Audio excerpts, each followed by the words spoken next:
This is my makeup of the day.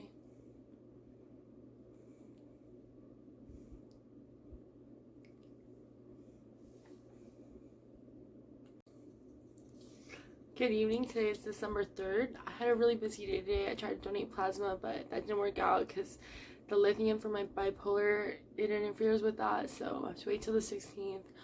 Who knows? I'm going to try to work by then. I do have my job at Walmart. I just needed to take a break to clean the house and stuff. And I did buy some stuff today. I found this MAC set, fucking bomb as fuck. And now I have two Prep and Prevs. This really helps smooth out the lines in your lips, and it helps lipstick go on smoother and stays on longer. And then I also got this. I'm not a big fan of this. It's too pale for me. Yep, so pale. But my favorite thing is this lip scrub. It smells so bomb.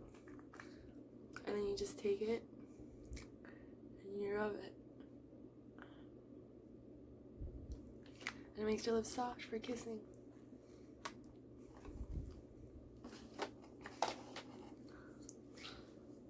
Tell me about how your day was.